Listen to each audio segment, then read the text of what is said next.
Me fala um pouco mais sobre essa queda nos juros, a força e as custas de decisões políticas e seus reflexos a curto e médio prazo. Então vamos lá.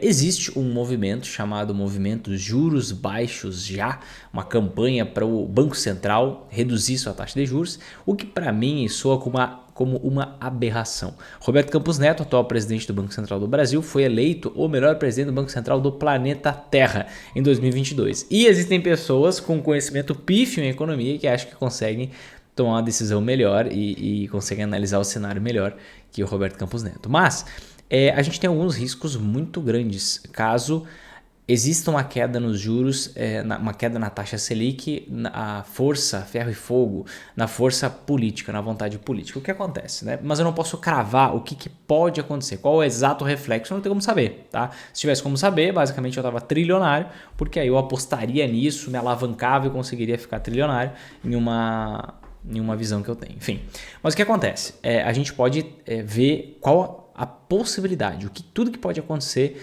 em virtude disso. E quando a gente fala, né, quando a gente pensa no dólar hoje, Vinícius, o que tem a ver a taxa de juros com o dólar? Tudo. Quando a gente pensa no dólar hoje, a gente vê várias notícias sendo divulgadas muito ruins para a economia, certo? E a gente não consegue entender por que o dólar está na casa ainda abaixo dos R$6. A gente não consegue entender por que o dólar está na casa dos 5, 5,50 e fica mais ou menos, vai para lá, vai para cá. E o grande motivo é a nossa taxa Selic que está elevada. Por quê? O que acontece? Você está vivendo num mundo onde você tem taxas de juros reais negativas. Vinícius, o que são taxas de juros reais? Uma taxa de juro é basicamente a taxa Selic, a Fed Funds Rate, a taxa Selic é a taxa de juros do Brasil, taxa de referência. A Fed Funds Rate é a taxa de referência para os Estados Unidos, seria a taxa Selic americana, entre aspas, né? Então, você pega a taxa de juros de um país menos, ou melhor, descontando a inflação do país. E aí você tem a taxa de juros real. Por quê?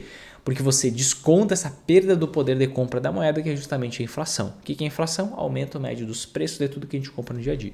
Então, digamos assim, se você investir na renda fixa, você tem a taxa Selic. Pelo menos você consegue isso de forma garantida.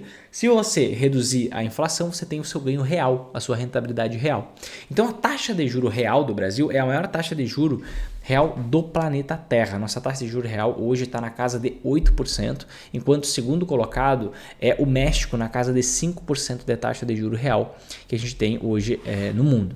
Então o que acontece? Você tem vários especuladores estrangeiros com bilhões de dólares aqui no Brasil que estão aproveitando essa onda da taxa de juro real alta no Brasil. O que eles fazem? Eles pegam dinheiro emprestado na Suíça, pegam dinheiro emprestado no Japão, a taxa de juros ridiculamente baixas, 0 ponto algo. E vem investir no Brasil para ter uma taxa de juros real de 8% que você não encontra em nenhum outro lugar do planeta. Você encontra, por exemplo, os Estados Unidos com taxa de juros real negativa ainda. Né? Você encontra o México 5%, alguns países a 4%, 2 ou 3%, outros 2 ou 3 países a 3%. Então, o Brasil está pagando uma taxa de juros real extremamente elevada e alguns especuladores estrangeiros estão aproveitando essa maré para investir em renda fixa aqui no Brasil. Só que nem vamos falar em queda na taxa de juros. Só com a taxa de juros americana já subindo, o Brasil já vai perdendo, a renda fixa brasileira já vai perdendo atratividade para o investidor estrangeiro. A gente vai perdendo atratividade para o investidor estrangeiro. E aí o que acontece? Se a gente reduzir a taxa de juros, digamos, para o patamar de 10,75%, o que acontece? A nossa taxa de juros real vai passar a ser menor que a do México, se a do México continuar mesmo. Né? Então a gente já perde muita atratividade. E 5% só de taxa de juros real, o que hoje é 8%, se passar para 5%, o que acontece? O investidor estrangeiro, principalmente o especulador, ele vai pensar assim, poxa, eu ganho 8% para correr o risco da oscilação do dólar lá no Brasil. Porque o dinheiro dele é em dólar, ele transforma em real para investir em renda fixa aqui no Brasil. Só que será que eu vou aceitar 5% de juro real para correr o risco da oscilação do dólar? 5% sobe ou cai em 2 dias. Então, o especulador estrangeiro, assim que a taxa de juros cair, ele vai começar a pensar, será que vale a pena eu correr esse risco de estar no Brasil para ganhar só 5%, só 4%? Então, a gente pode ter, atenção, a gente pode ter uma evasão, uma saída de dólares do país muito elevada e isso fazer com que o dólar suba assustadoramente, vá para casa de 6, 7, 8 reais com muita tranquilidade, certo? Então, se a gente tiver uma queda nos juros forçada, a gente pode ver o dólar disparando, o dólar dobrando. Não acho que isso é impossível de acontecer se eu focar aí nos próximos 5 anos. Se a gente for parar para pensar, foi exatamente isso que aconteceu há menos de 10 anos atrás. O que aconteceu ali em 2013? A gente estava com uma inflação que vinha subindo acima das metas. E o que o governo fez naquela época? Reduziu a taxa de juros para garantir a reeleição em 2014.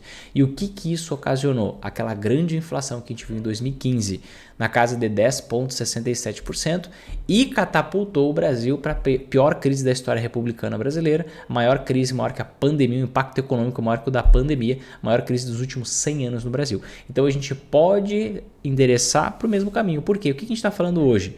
No Brasil, a gente está falando sobre aumento de gasto, a gente não está falando sobre diminuição de gasto, a gente está falando de aumento de gasto, forçar consumo, reduzir taxa de juros. Então isso é uma receita para inflação e uma receita para valorização do dólar. Por quê? Pega o fluxo do processo.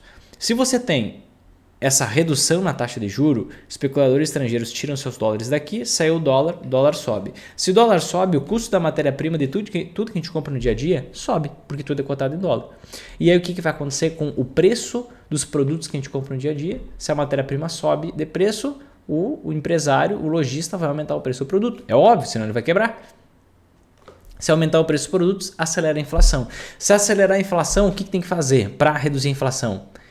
Aumentar a taxa de juros, como primeira medida. Depois podem ser feitas reformas e tudo mais. Mas vai aumentar a taxa de juros? Não, porque é uma política de governo querer derrubar a taxa de juros. Então o que vai acontecer? Inflação, inflação, inflação, inflação, que está acontecendo na Turquia hoje. Uma inflação aí que está indo para a casa da Argentina, na casa dos 100% ao ano na Argentina. A Turquia está na casa dos 2 dígitos, 60%, 70% ao ano. Não lembro exatamente qual é a inflação agora na Turquia, mas eles estão reduzindo a taxa de juros enquanto a inflação está aumentando. Então tem que ter muito cuidado. Esse é o impacto que a gente pode ver daqui para frente, certo? Mas pode ser que isso não aconteça. Se a gente tiver a China, olha só, atenção, a China está querendo incentivar muito o setor imobiliário, porque o setor imobiliário é o grande motor chinês, né? E justamente o setor imobiliário foi que possibilitou que o Brasil crescesse pra caramba de 2002 a 2010, né? O Brasil foi o país que menos cresceu da América Latina inteira ali entre 2000 e 2010 por conta de todos os escândalos, mensalão e tudo mais que a gente viu acontecendo no país e todos o inchaço do Estado e tudo mais. Mas se a gente tiver uma China demandando minério de ferro, que é o principal produto de exportação do Brasil, naquela mesma crescente que estava ali entre 2000 e 2010, vá que isso aconteça.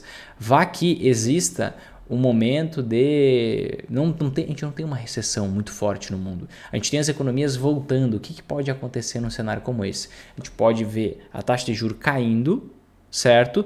E como a gente tem um maior volume de vendas de commodities, petróleo, minério, o que vai acontecer? As empresas vão lucrar mais, vão faturar mais, vão lucrar mais, vão pagar mais imposto para o governo e mesmo você incentivando o crédito, mesmo você tendo mais gasto, o que vai acontecer? A arrecadação federal vai aumentar. Se a arrecadação federal aumenta, o que vai acontecer? A percepção de risco do país vai diminuir, porque você não diminuiu o gasto, mas você aumentou a receita. Então você pode ter país crescendo no curto prazo, você pode ter, no curto e médio prazo, você pode ter um PIB aumentando, você pode ter ações subindo, isso pode efetivamente acontecer. Eu só não consigo ver sustentabilidade nisso. Então, no curto prazo, digamos assim, o que seria mais provável, entre aspas, bem entre aspas, é a gente ter uma deterioração da economia se a gente cair, se a gente derrubar esse juro. Agora, se os astros se alinharem, e às vezes acontece, pode acontecer do país crescer no curto e médio prazo, mas uma hora isso aí vai estourar. Por quê? Porque a gente não consegue crescer de forma sustentável. A gente depende da demanda externa, porque a gente é exportador. Então, se a gente depende da demanda externa, a gente meio que está inseguro nesse crescimento da economia. E o fato é que a conta vai vir posteriormente, seja agora, seja depois. É por isso que eu alerto vocês que eu estou aumentando minha exposição em dólar, que eu estou... Dólar, que é uma antiação, é um investimento que faz com que a gente consiga lucrar, inclusive, durante as quedas da Bolsa. Eu estou aumentando minha exposição na Magari Internacional. O que é a Magari Internacional? Aquela estrutura de investimento que nos possibilita lucrar nas altas e nas quedas da bolsa no exterior, não somente no Brasil, inclusive para dolarizar mais meu patrimônio, porque se a conta não vier agora, a conta virá daqui a alguns anos, né? Porque basicamente irresponsabilidade financeira vai levar a isso, ao dólar se valorizando frente ao real no longo prazo. Pode ser mais a curto prazo, a médio prazo, longo prazo, mas uma hora vai vir, como a gente vê acontecendo desde 1999 até hoje com o real. A gente vê o dólar subindo mais de 300% nesse período, certo? Então, basicamente, essa queda na taxa de juros tem tudo para dar errado, mas pode ser que dê certo por um tempo, mas no final vai dar errado. Seria mais ou menos esse o resumo, porque quer se fazer de forma forçada e não como deve ser feito. Como que deve ser feito? Cortando gastos, a gente tendo superávit, a gente arrecadando mais do que gastando, mas ninguém quer cortar, né? A gente quer inchar a máquina pública, é o que está se querendo, a gente não, mas é o que está se querendo no país hoje.